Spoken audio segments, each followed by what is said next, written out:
going into the so Howard Lutnick just announced that the United States government will be fully implementing Q, which is the quantum computing, with $2 billion in U.S. taxpayers funding.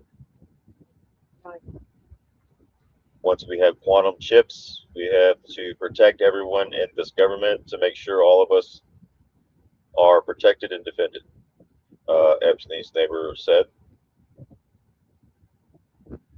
I can't believe he's not fired. Isn't it strange? Like in a normal work environment, this guy would have been fired days as soon as he got back to work.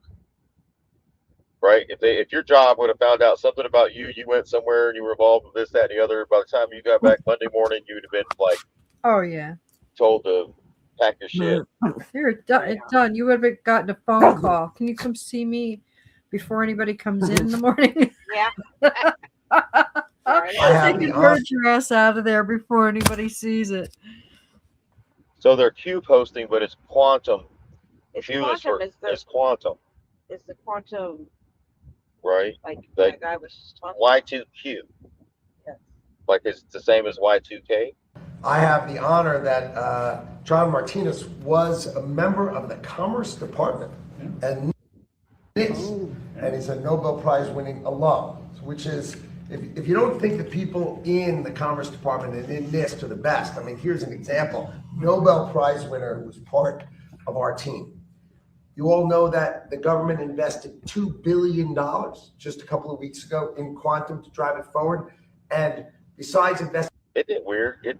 Listening to the Epstein's neighbor tell you about what's coming for your future. Yeah. Yeah. Isn't that just a weird? Like when I look at this, I'm like, what in the hell is going on here? What am I missing?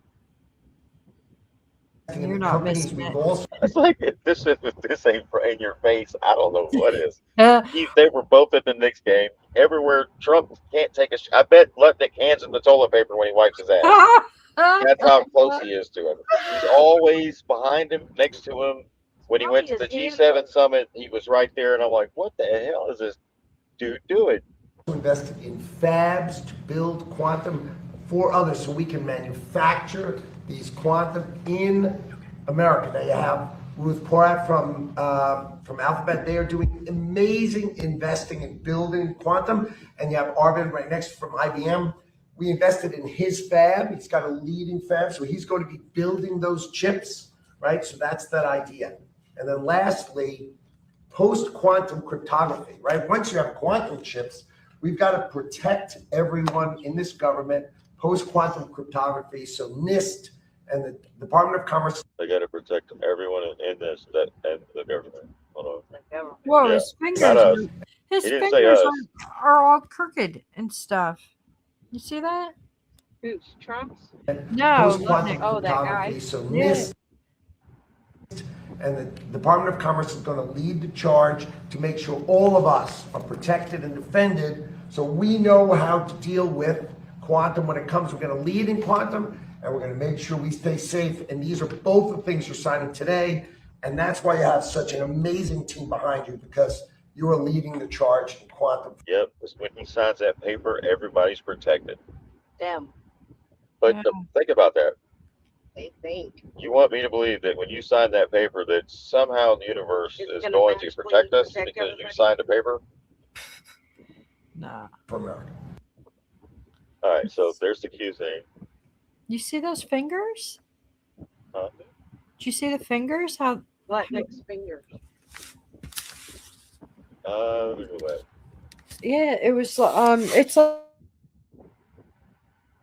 Yeah, moving his fat hands kind of fast, so. Yeah, it's like the reptilians are getting too excited because their evil is coming to life, and then they're gonna get exposed because his pinky finger was like all bent. That's a whole other show, Nadine. That's a whole other show. Let's not go there tonight. Reptilians getting. Let's not go there.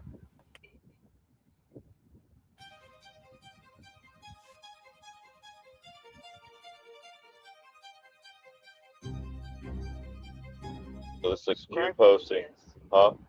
Describe what it is. White House will be Q posting as quantum.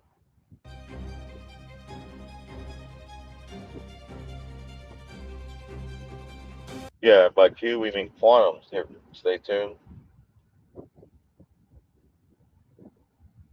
These are actual posts today, this morning, 9 o'clock.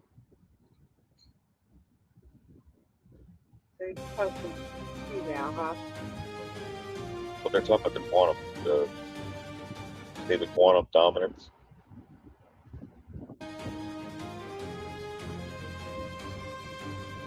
The White House and the Department of War, CTO, dropping bombshells. That confirmed, by the way, what a lot of us have been saying for years.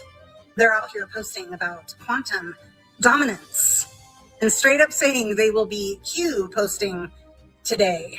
But by Q, they mean quantum. Stay tuned. Yeah, that's right. The official White House account is trolling the "it's just a LARP" crowd, while admitting Q stands for quantum. And right after that, the Department of War CTO account hits us with, "Are you enjoying the show? Yeah, and refill your popcorn. You'll enjoy this next part," including a badass image of Trump with a giant glowing quantum Q behind him. Oh, let's get spicy real quick. For the longest time, normies and haters swore Q was just some random dude or a tiny group of people typing drops in a basement. Newsflash, geniuses, it was never just a person.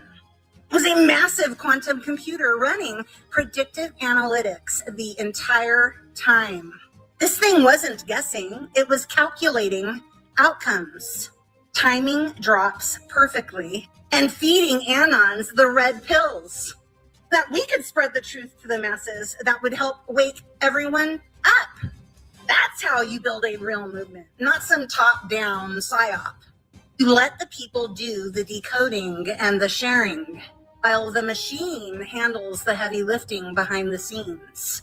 And guess who's been in on it from the jump? President Trump, obviously, along with several other people. I've got ideas about who. Dan Scavino being one of them. People that are very loyal, people with very high security levels and clearance. They've all been dropping hints throughout the years, surviving everything thrown at them, and steering us towards the golden age while this quantum tech did its thing in the background. This operation has been cooking for years. Now the highest levels are basically winking at us on social media, saying, yeah, it was quantum all along. Enjoy the show. Same people always calling it a LARP are probably choking on their popcorn right now, while the White House and the Department of War, CTO, are out there confirming the movement, how it was real and powered by next level tech. So yeah, stay tuned because this isn't the end. It's the part where the quantum-powered awakening kicks into overdrive. And quantum power, guys, we're coming out of binary thinking, no more left versus right. You have multiple choices, multiple outcomes, different outcomes at a faster rate.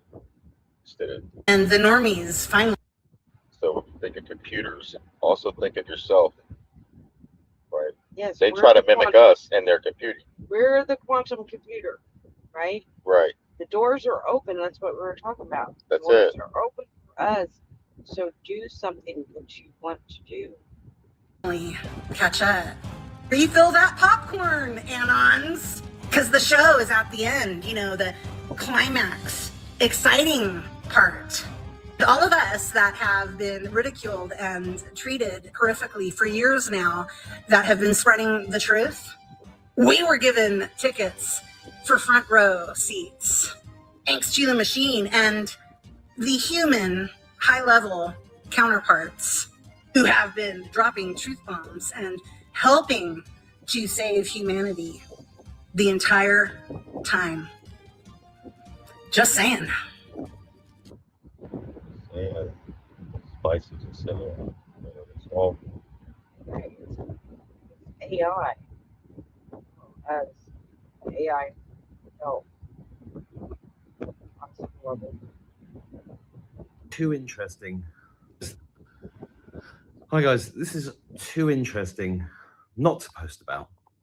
The White House X account about an hour and a bit ago, 2 hours ago actually, posted this. The White House will be Q posting,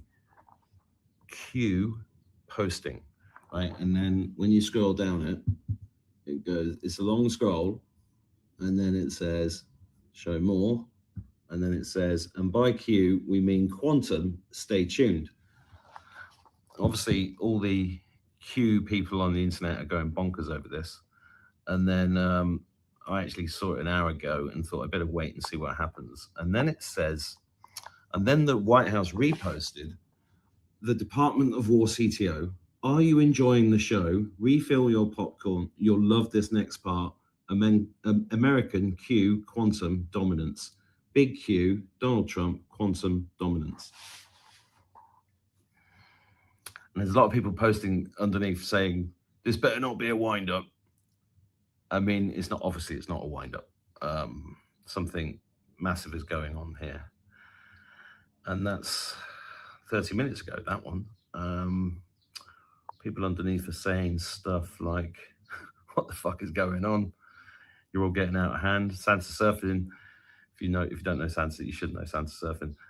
LFG, exclamation marks. I swear if Q drops a post, I'm going to pass out with joy. Just a bunch of peppy anons fighting and waiting for this moment.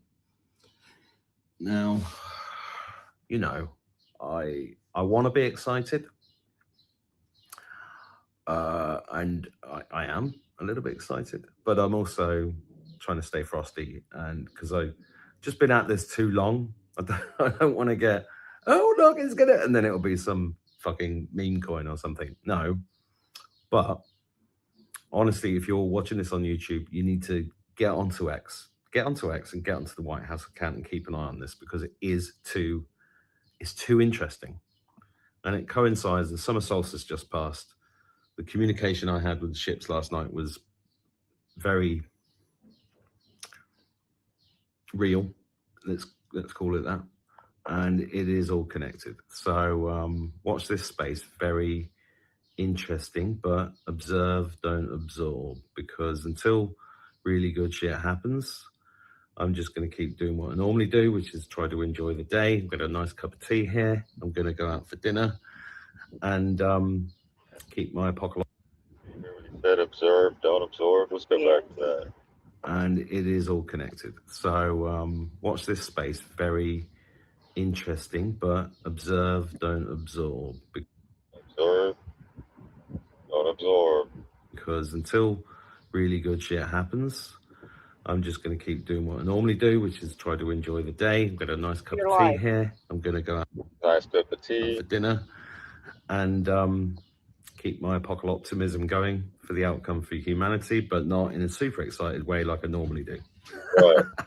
Anyway, question everything, including this. God bless you. See you soon. There you go. Yeah, that's from an Irish patriot, Mark Atwood. So, reposted by Irish patriot. I don't know if you trust that, or do you think? Oh yeah, I totally trust the whole thing. I'm all in. I'm going to stay up all night and wait. Using that Q thing because they know it, or is it real? I know the quantum thing is coming. I know the quantum. That's what they're telling you. You can take the Q thing how you want. That's what they're doing to you. Yeah, exactly. See what I'm saying? Yeah. You can sit there and you can ride the fence and say, okay, man, this could be the Q post stuff, or is this really just the quantum stuff? Well, the quantum thing is real. The quantum thing is real because they have the Y2Q, they're trying to 20 by 2035. And all the tech people are working on that. So that stuff is, we've played that. That part's real. But maybe maybe the quantum can help us in a way. Like a Terminator, right? Get the bad guys, I don't know.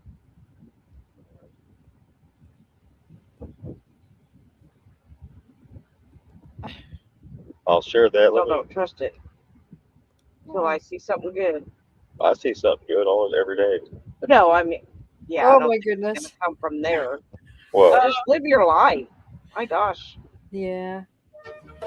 Stop trashing, smearing, bullying the little state of Israel stop cozying up to and telling us that the enemy regime in Iran is now more rational, more moderate, and a regime that we can deal with. What's he gonna do when there's a regime change in Israel?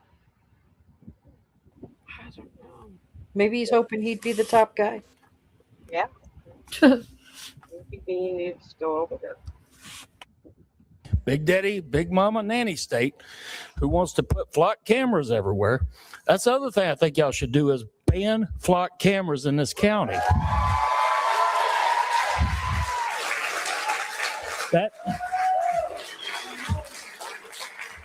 you know, if they want to put them on private buildings and spy on us like some little peeping toms, that's one thing. But to use our own property that we have to maintain to gather data on us, I mean, this is 1984 Animal Farm, and they even calling us animals. Flock. It's a flock of sheep. It's a flock of shit is what it is. Adios. There you go. That's in Florida, baby. Escambia County. Hey, y'all need to go. Man, that's where it's happening right there. Yeah. Look at that. They're having fun at that city council meeting. It's supposed to get real like that across the country. Oh yeah. And there's gonna be a lot of victories for us, the people, especially our louder and louder and louder and louder we get about our freedom and how important it is to us, and how we're not gonna back down and we're gonna die on that hill. Mm-hmm. Right? Yeah. Play that night. I will not apply. Play that what? Oh, just recently? What you just like recent or? Yeah, let me. Here, check out this stuff right here. Let me go to this. These are. So if you're growing, right? Because that's the new currency. It's going to be your food. Yes. Homegrown. Well, he told you what the currency is. Rub, passion. So, right. This is a booth set up at what it looks to be like a little small town gathering booth. Right. Here is another one. Right here. Just like that, I'm back to loving life again. Dreaming dreams about back home, riding on the wind. See that? Just a little shed, put your stuff in there. Just like that, I'm back. Different ideas. Oh yeah, there's some cool ones. They have this lady. She makes kind of like a Starbucks does, and they drive to her house and pick it up. She has it out of her house. Yeah, there's a lady. She's growing ginger for a business that makes stuff out of the ginger. So there's a business, and they buy up everything that she grows inside the greenhouse, the ginger. So she has like a monthly or weekly or whatever, however long it takes to grow ginger type deal set up. Like if you can grow and there's people that make like medicines stuff like that they can't get them, and you have it, that's something you can barter. Yes. But you don't have to have a super grocery store. You can have a little shed, community shed, something to line, right? You don't look now. You don't have rent to pay or anything like that. It's kind of small time, so it reduces the cost for the people from farm to market. Yes. No middleman. No middleman. Marbury's warning to every generation of Americans. The powers of the legislature are defined and limited, and those limits may not be mistaken or forgotten. The Constitution is written. Marbury v. Madison, 1803. Read that again. The Constitution was not written to tell the people what rights they have. The Constitution was written to tell the government what powers it does not have. That single sentence destroys one of the greatest misconceptions in modern government. Legislatures do not possess unlimited power simply because they can get enough votes to pass a statute. People are sovereign. Government is the servant. The Constitution is the written instrument that places chains upon governmental power. Without constitutional limitations, government becomes whatever those in power want it to become. That is exactly why the founders placed written boundaries around every branch. The legislative branch cannot create powers for itself. The executive branch cannot enforce powers it was never delegated. The judicial branch cannot rewrite the Constitution through interpretation. As Chief Justice Marshall explained in Marbury, the Constitution exists so those limits are not mistaken or forgotten. Yet what have we witnessed for generations? Statutes being treated as superior to constitutional rights, administrative agencies creating rules with the force of law, courts deferring to bureaucrats rather than constitutional text, government officials acting as though constitutional rights are privileges granted by the state. The Supreme Court is increasingly reminding the nation that constitutional limits still matter. In Bruin, the court rejected balancing tests that allowed judges to diminish enumerated rights. In Jarkissi, the court reaffirmed the people's right to constitutional process rather than administrative shortcuts. In Loper-Bright, the court rejected blind deference to agency interpretations. And now in Hamani, the court again reminds us that statutory authority does not automatically answer the constitutional question. This principle is not unique to the federal Constitution. Michigan Constitution Article 1, Section 1 declares, all political power is inherent in the people. Kentucky Constitution Subsection 2 declares, absolute and arbitrary power over the lives, liberty, and property of free men exists nowhere in the Republic. Arizona Constitution Article 2, Section 2 states, all political power is inherent in the people. Pennsylvania Constitution Article 1, Section 1 recognizes the people's inherent and indefeasible rights. Across America, the constitutional message is identical. Power originates with the people. Government receives only delegated authority. Anything beyond that delegation is usurpation. This is why one of the oldest maxims of law remains true. Delegado potesta non potest delegari. A delegated power cannot be further delegated. And another. Quando aliquid prohibitor ex directo prohibitor et per obliquum. What cannot be done directly cannot be done indirectly. Governments cannot lawfully accomplish through statutes, agencies, policies, administrative tribunals, licensing schemes, permits, or regulations what the Constitution forbids it from doing directly. The Constitution is not a suggestion. It is not a recommendation. It is not subordinate to statutes. It is the supreme law that defines and limits governmental power. And according to Marbury, the entire reason it was written was so those limits would never be forgotten. The real question every American should be asking is not, did the legislature pass a law? The real question is, where in the Constitution was the power delegated? Because if the Constitution is ignored, then the limits are forgotten. And when the limits are forgotten, liberty is the first casualty. I love y'all. 903 out. Right? That's Marbury versus Madison. City, state, Constitution, Bill of Rights. Repugnant to the Constitution is null and void. Each one of your state constitution reads the same. All political power is inherent in people. And I think we're going to get a lot of, just regular people that are going to start off and be in different positions, like in our different towns and stuff. But we're going to go through a lot of different ones because you have to be in the middle of the road kind of. You're trying to do good for everybody, and I have the feeling we're still going to have a lot of people like kind of in it for themselves and stuff. Like they don't start out like that, but I think they get taken, overwhelmed or something. So I think it's going to go on for a little while before we get some real center people. Oh yeah. A little bit meaner than them, so please don't violate my rights. Normally, I wouldn't come to a city council meeting. I'm one of the county's pains in the ass. Historically, I stay out of the city, and the city stays out of my business. It was a pretty decent arrangement. But then y'all sent me one of these tickets from one of your AI red light cameras you have deemed as necessary infrastructure in your city. Thing about this is I was in Seminole, Alabama at the time I allegedly ran this red light downtown. How can I be in two places at once, you ask? Don't worry, I asked myself that too. Outside of Scotty beaming me up 30 miles in an instant, the only logical conclusion is I wasn't there.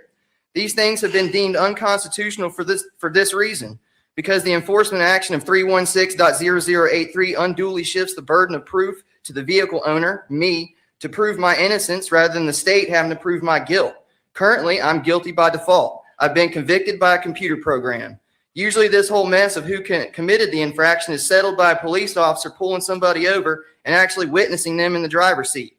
The AI camera doesn't do any driver verification whatsoever.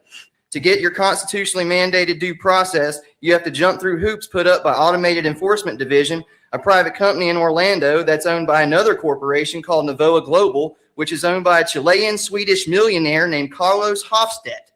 So not only does this process flow through a private company, our DMV records and personal registration information are accessible by a foreign actor.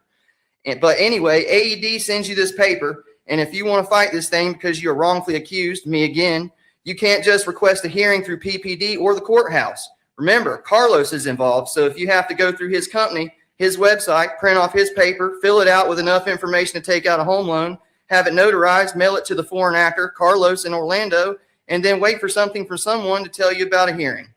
This is undue burden even to begin to try to get some kind of due process.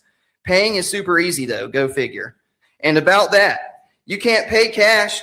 PPD doesn't accept it, and neither does Carlos. According to 31 USC 5103, all U.S. currency and coins must be accepted for all government obligations, fines, fees, taxes, and due. So not only does this whole thing violate constitutional due process, it violates federal law by not accepting U.S. currency to satisfy a government action.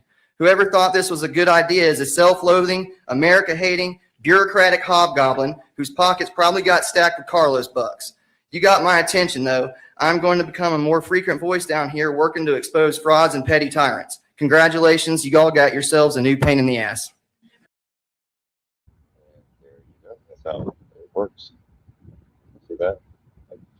It's when you're affected by something that you'll finally speak on it, but not until then.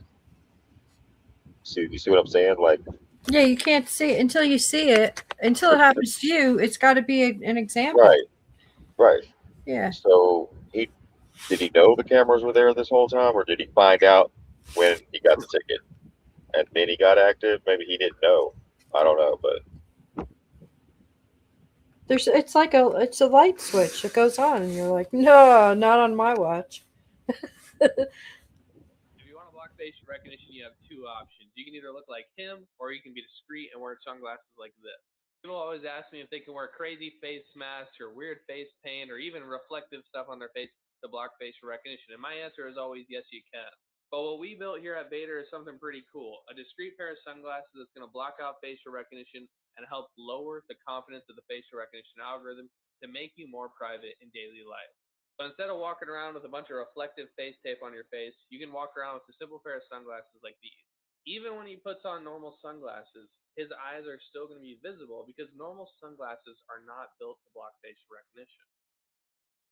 When your eyes are still exposed, your measurements can still be taken and facial recognition can still figure out who you are. But with Vader, we do the exact opposite. We block the measurement, we lower the confidence score, and we do it all while looking exactly like everyone else. If you want to block facial recognition, you have two options. You can either look like him, or you can be discreet and wear sunglasses like this.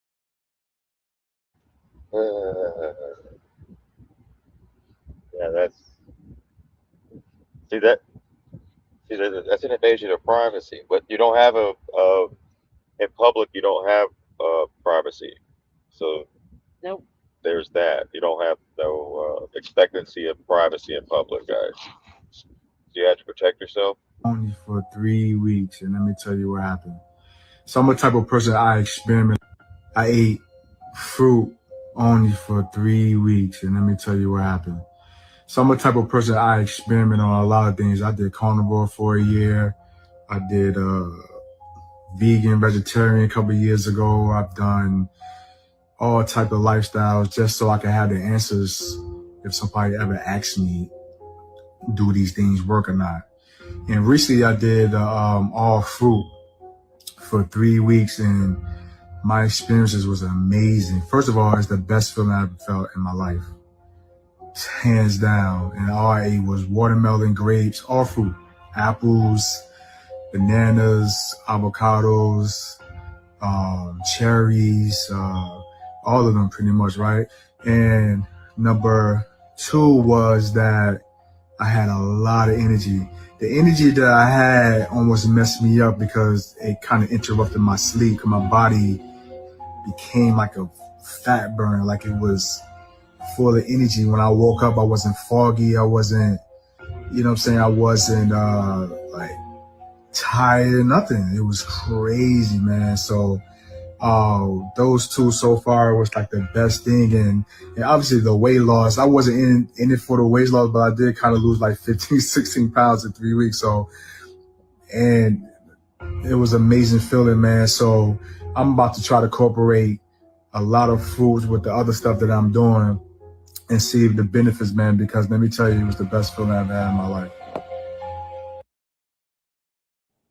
Right? We did we did that for a year, right? Yeah. All vegetables and fruit, and we lost a lot of weight. We felt good, really good. Yeah, It's hard. You lose a little weight, and you're like, "Are you sick or something?" Or mom was like, "What's wrong, son?" I'm like, "What?" Because I usually weigh like 215, 220. I was probably like down to 190. Yeah. I was supposed to be at 180 for my height, according to the military, right? Yes. The body mass index. So the moment you wake up, the world never looks the same again, right?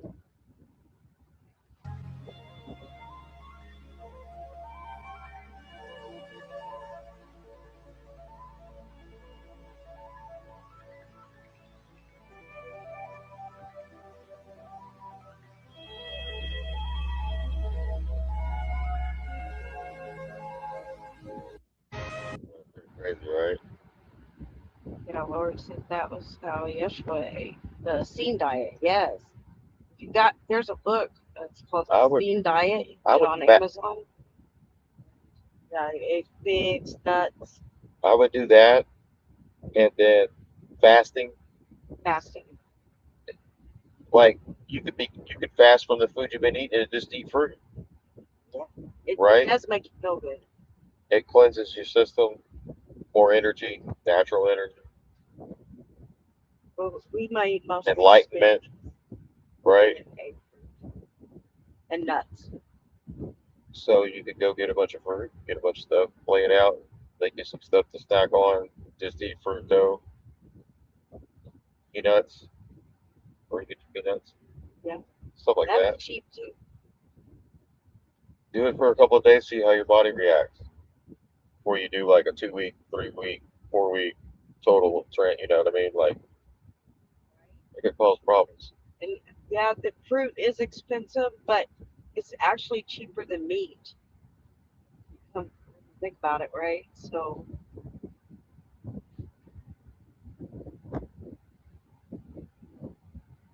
cheaper than a steak. You can't even afford no more. Right. That's not pushing no vegetarian type only diet or anything. I mean, eat what you want, but just know what to do afterwards. If you eat a lot of bacon, you might want to do some parasite cleanses. Yeah. Oh yeah. That's all. Yeah. Yeah. Yeah, somebody gave me some hamburger, and so I made it, and I just put some red beans in with it, and that was the meal. It's and that's good. That's good. And then my dog could eat it too. And then you just have to make sure, you cleanse after the stuff. That's what one lady. There was something I read about a lady was asked, "You're eating all of this fresh seafood," and the lady was like, "Well, aren't you worried about parasites and stuff?" She's like, "Yeah, we're always very worried. But that's why they take the cleansing stuff every night before they go to bed. Yeah, I mean, parasites are unavoidable. I mean, Right. You just Right. have to work at outside, it. they're everywhere. But there's good parasites as well, right? The ones that eat the microplastics and stuff. So just don't obsess over it. Like, they used to know what to eat. You know, they ate the wormwood or the sweet wormwood and different things like that. Mango, papaya. And having the teas, drinking the teas with the different things together is a good way to do it too. Like you do it in different ways throughout your day or throughout every other day. Like it's something that you kind of like, oh, well, that's how I am. I'm like, oh yeah, I should do this. And then I just do. Yes.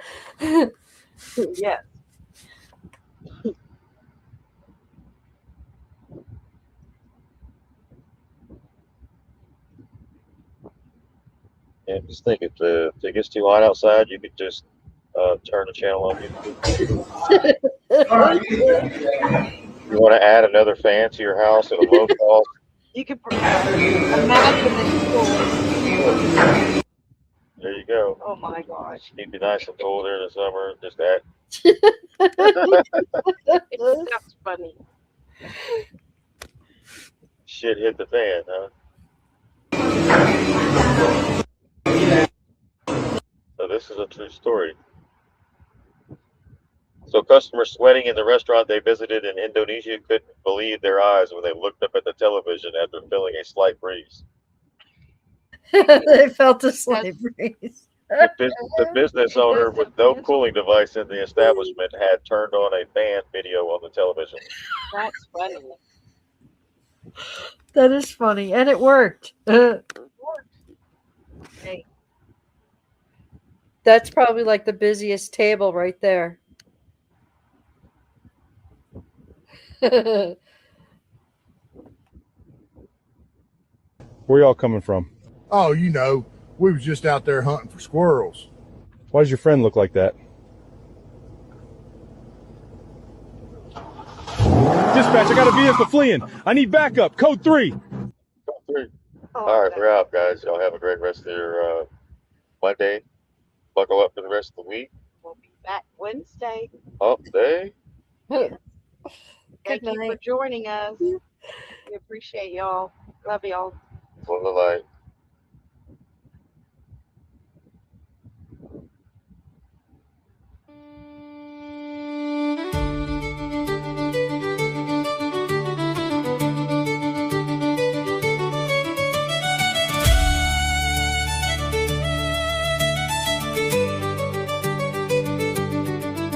When the spirit bows to the light, there comes a time along life's road when hearts grow weary from the load.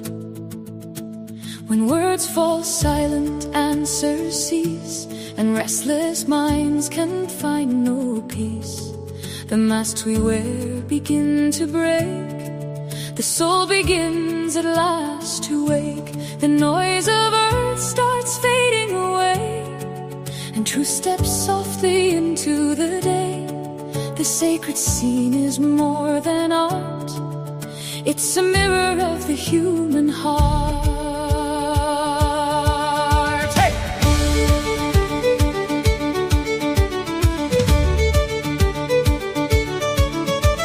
A moment when the spirit bends and something greater gently descends. The angel kneels beneath the glow, not out of weakness, but to grow. Its wings stretched wide toward realms above, a symbol of wisdom, faith, and love. For true strength isn't standing tall, pretending we can conquer all. It's knowing when to release control and trust the journey of the soul. The light that pours from heaven's height represents eternal sight, a source beyond all names and creeds, the force from which creation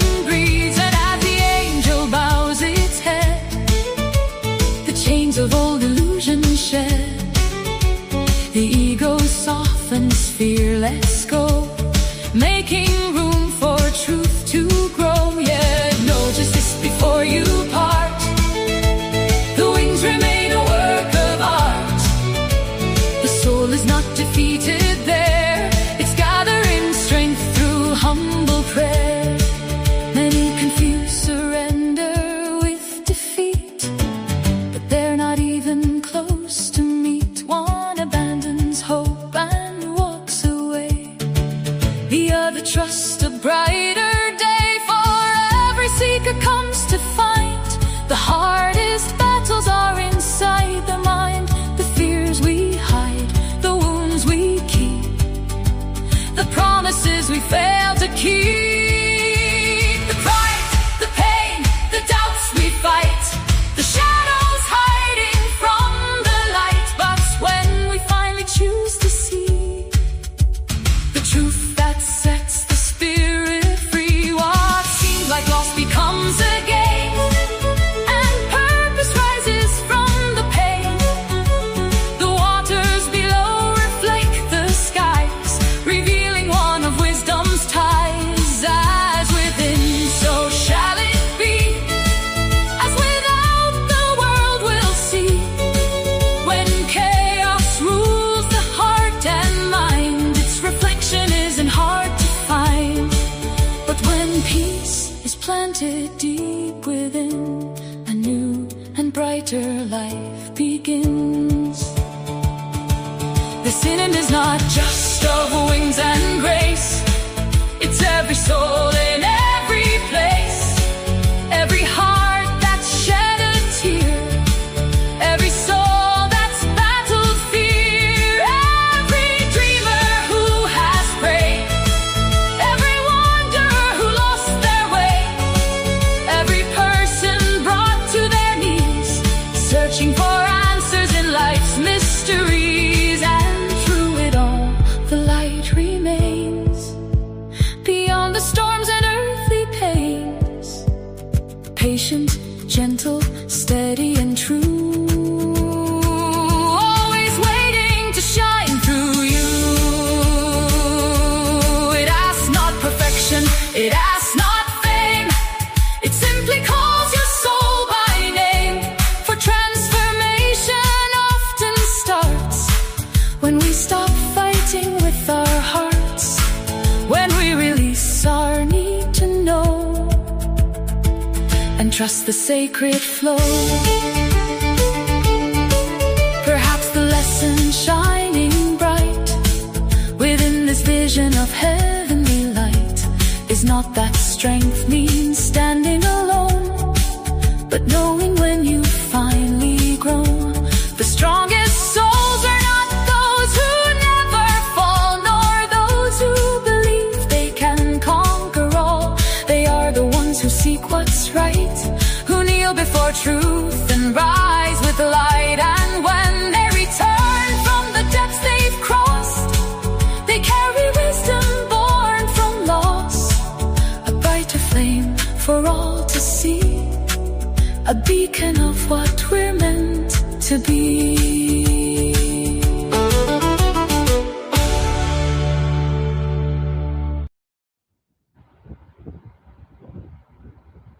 Thank you. Thank you very much.